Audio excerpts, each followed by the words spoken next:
আজকে বাংলাদেশে ধর্ষণের যে চিত্রগুলো আমরা দেখছি, বহু জামাত ইসলামী নেতা কর্মীরা ধর্ষণের সঙ্গে জড়িত।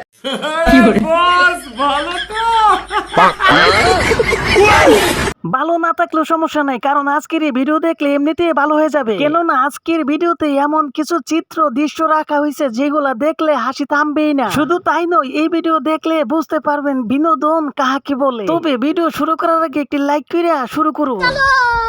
দালাল চক্রের কঠোর দমন, স্বরাষ্ট্রমন্ত্রী দমন যেখানে আপনি সেখানে।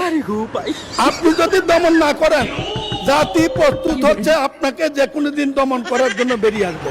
এই কথা শোনার পর যেভাবে হাসতেছে মনে হইতেছে কি মিষ্টি বিলাইছে। এইবার আসেন আমাদের দেশ কতটা উন্নতি হয়েছে সেইটা দেখে আসি। তবে বাচ্চা বাবুদেরকে বলবো তোমরা কানে হাত দিয়ে রাখো কিছুক্ষণের জন্য। আবারও সাধারণ মানুষের জন্য জন্ম নিয়ন্ত্রণ সামগ্রী সহজলভ্য করতে চায় সরকার।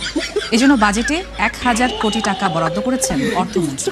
এই টাকায় কেনা হবে ওষুধ, কন্ডোম সহ তাহলে টাকা ভালো জায়গায় খরচ করতেছেন, বুঝা শুনে খরচ করেন, কারণ পরে আবার পাইবেন কিনা সন্দেহ আছে। প্রতিটি মোবাইল সিমের উপর আরোপিত ৩০০ টাকা হারে কর সম্পূর্ণরূপে প্রত্যাহারের প্রস্তাব করছি। বাপরে, যে হারে হাতে তুলে দিচ্ছেন মনে হচ্ছে ইন্ডিয়া গায়েব হয়ে গেছে। আরে ভাই, এটা ট্যাক্স কমায় লাভ কি? যেটাতে কমানোর দরকার ওইটাতে কমা। রিচার্জ করলে কিছুদিন পরে মেয়াদ চলে যায়, আবার টাকা অতিরিক্ত কেটে নেয়। নাম্বারে কারো কাছে ফোন দিলে টাকা কাটার সাথে সাথে মোবাইলকেও কাইটা নিতে চায়। ভাগ্য ভালো মোবাইলকে প্লাস্টিক দিয়ে তৈরি করছে, নাইলে কবে কাইটা নিত। হাউসের মধ্যে ঋণগ্রস্ত না এমন কেউ আছে?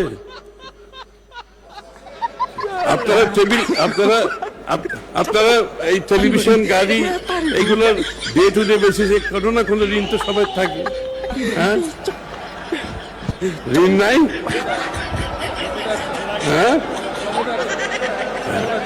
ও তো তাইলে ব্যাংক করেছেন কি জন্য? তাহলে ব্যাংকটা করেছেন কি জন্য? তার জন্য ব্যাংক মনে হয় করছিল আপনাদের মতো ফকিরদের বিক্রি দেওয়ার জন্য। নেতার কি কাণ্ড দেখেন, বৈশা বৈশা মজা নিয়ে বলতেছে তারা জমিদার জমিদার। হাই রে পকি, জনগণ এখানে বুয়া বুয়া স্লোগান দিতেছে, কয়দিন পরে যে কি বলে আল্লাহ জানে। বৃষ্টির পরিমাণ বোধহয় দেশে অনেক কমে গিয়েছে, একেবারে কমে গেছে। একসাথে মনে হয় 6 মাস পড়লে তাহলে মনে হয় আমাদের নেতার মনটা ভরতো। কারণ আমার কাছে মনে হইতেছে বৃষ্টি থাকলেও তো কেউ আর আন্দোলন করতে পারে না, বুয়া বুয়া স্লোগান দিতে পারে না। নেতাজি এখনো অনেক সময় আছে, এখনো অনেক সময় আছে। আপনি উল্টা পাল্টা বলা বন্ধ করে দেন, নয়তো বাস কিন্তু মানুষে খাড়াই রাখছে, কোন সময় কোন দিকটা দেয় বলা যায় না। বর্তমান সরকার ধর্ম নিয়ে রাজনীতি করতে চায় না, ধর্মকে রাজনৈতিক স্বার্থে আমরা ব্যবহার করতে চাই না। অতীতেও আমরা তা করি। নেতা তো বললো অতীতেও তারা করে নেয়, তাহলে উনি কি আওয়ামী লীগের লোক ছিল? অঙ্গীকারবদ্ধ এই দেশে আমরা কোরআন ও সুন্নাহর বাইরে কোনো আইন আমরা এটা আমাদের কমিটমেন্ট। সরি, উনি তো আওয়ামী লীগের না, আমার মনে হয় উনি জামাতে। কারণ হইলো আওয়ামী লীগের বিএনপি মাথায় তো এরকম টুপি থাকতেই পারে না। মানে স্পিকার, উনি বললেন যে বিদ্যুৎ পৃষ্ঠ হয়ে মানুষ মারা গেছে, আবার উনি বললেন যে লোডশেডিং হচ্ছে। বিদ্যুৎ থাকে বলেই তো বিদ্যুৎ পৃষ্ঠ হয়, তাহলে লোডশেডিং একটা করতে পারেন স্পিকার। ওনাদের চুল পরিমাণও লজ্জা নাই। যদি চুল পরিমাণ লজ্জা থাকতো তাহলে এই ধরনের কথাবার্তা বলতো না। সাধারণ জনগণকে এখন ফুটবল মনে করে শুধু লাত্তি উষ্টা মারতেছে। টেনশন করেন না, আপনারও বল হইতে বেশি সময় লাগবো না, তখন কিন্তু উষ্টা আপনাদের উপরও পড়বে। ইসলামী ব্যাংক ইসলাম নয়, আমাদের জনাব মির্জা ফখরুল ইসলামও ইসলাম নয়। তা তো আমরা আগেই জানতাম। নির্বাচনের সময় মাথায় টুপি দিলে ইসলাম হয় না, এটা আবার নতুন করে পরিচয় দেওয়ার কোনো দরকার ছিল? গাদার দলেরা যেভাবে হাত তালি দিচ্ছে মনে হচ্ছে ওনাকে অনেক প্রশংসা করছে। হাসিস না বলাফান, আমার শরম করে। আগামী দিনগুলোতে আমরা ওয়ার্ল্ড কাপে যাব ইনশাআল্লাহ। আমি ফিফার লোক এখানে দেখছি, আমরা ফিফা ওয়ার্ল্ড কাপে যেতে চাই। সামনে একদিন হয়তো আমরা ফিফা ওয়ার্ল্ড কাপের ফাইনালে যাব, একদিন ওয়ার্ল্ড কাপ বাংলাদেশের মাটিতে আসবে, সেটার উৎপত্তি হবে এই প্রাথমিক ওয়ার্ল্ড কাপ টুর্নামেন্ট থেকে ইনশাআল্লাহ। কেন রে ভাই, সামনের দিনগুলা কেন? এখন আজকে বর্তমানের দিনগুলা করা যায় না? তাহলে তো অনেক ভালো হইতো, কারণ আপনারা তো অনেক কিছু করতে পারেন। তাহলে আগামী দিনগুলোর কথা বলতেছেন কেন? আজকের দিনগুলা এখন বর্তমানের দিনগুলোর কথা বলা যায় না? কি করে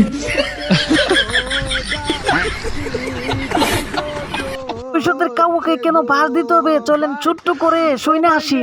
এই ব্যাংক থেকে উনি একা নিয়েছেন তার নিজের নামেই 82,000 কোটি টাকা, আর তার সমুদয় শেয়ার যেগুলা তিনি কিনেছেন 82% মালিক হয়ে গিয়েছেন, এগুলার মূল্য হচ্ছে মাত্র 12,000 কোটি টাকা। অর্থাৎ তিনি কই তেল দিয়ে শুধু কই বাঁচেন নাই, কইও বাঁচছেন, শোল মাসও বাঁচছেন। কি বুঝলেন ভাই? এবার বলেন তো বাস কি একটা না আর 10টা দেয়া দরকার? কার পাল্লায় যে পড়ছি 5 বছর 3 বছর পরে বোঝা যাইবো বাঙালি, এইবার বুঝো। আমি বিশ্বাস করি না। এই ছাগলগুলোকে যে কে কথা বলতে দেয় কিছুই বুঝি না, কারণ কখন কি বলে তাদের মাথায় কাজ করে না। তারেক রহমানের যে বাস্তবমুখী রাজনীতি, গণমুখী রাজনীতি, এই গণমুখী রাজনীতির ধারে কাছেও নাই বিএনপি। মাথায় নষ্ট মামা।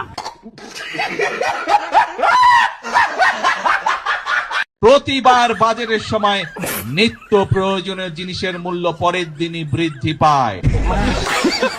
আল্লাহর রহমতে আলহামদুলিল্লাহ, শুকুর আলহামদুলিল্লাহ, এইবার বাজেট দেওয়ার পরে এখন পর্যন্ত কোন জিনিসের দাম বৃদ্ধি পায়নি।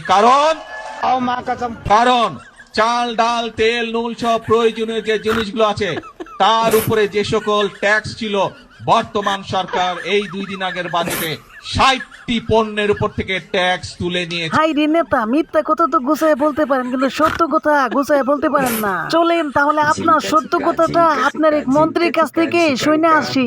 দ্রব্যমূল্য বাড়বে এ ব্যাপারে কোনো সন্দেহ নেই। জ্বালানি সংকট তো অতিরিক্ত সংকট, শুধু জ্বালানি সংকট না, সমস্ত কমোডিটি, খাদ্যদ্রব্য, সবকিছু প্রভাব পড়বে। টোটাল সাপ্লাই চেইন ক্ষতিগ্রস্ত হচ্ছে এবং সব কিছুতে আগামী দিনে দ্রব্যমূল্য বাড়বে এ ব্যাপারে কোনো সন্দেহ। এইবার বুঝতে পারছেন তো নেতা কত সত্যবাদী।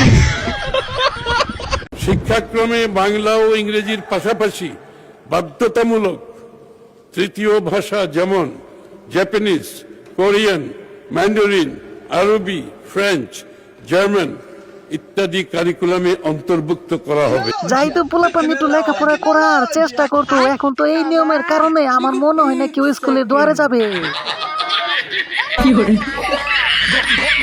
স্পিকার, আমাদের হাউসে আমাদের বোনেরা এসছে এমপি হইয়া, আপনি অভিনন্দন জানাচ্ছেন, আমি অভিনন্দন জানাতে চাই, কিন্তু বুঝলাম না তো কারা আপনারা ভিতরে তো আপনারা এদিকে দেখতে পারেন, আমরা এদিকে দেখলে কি আছে এটা বুঝবো না, এটা ঠিক না।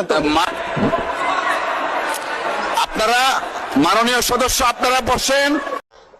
তোর কপালে জুতার বাড়ি হারামি। কলম থেকে শুরু করে 79 জন এমপি ম্যাট্রিক পাস না, আর ম্যাট্রিক পাস আইএ পাস মিলে আছে 50 জন, তার উপরে আছে। তা যখন একজন আইন তৈরি করবে একজন এমপি, সেই আইন তৈরি করা এমপি যদি বকলম হয়,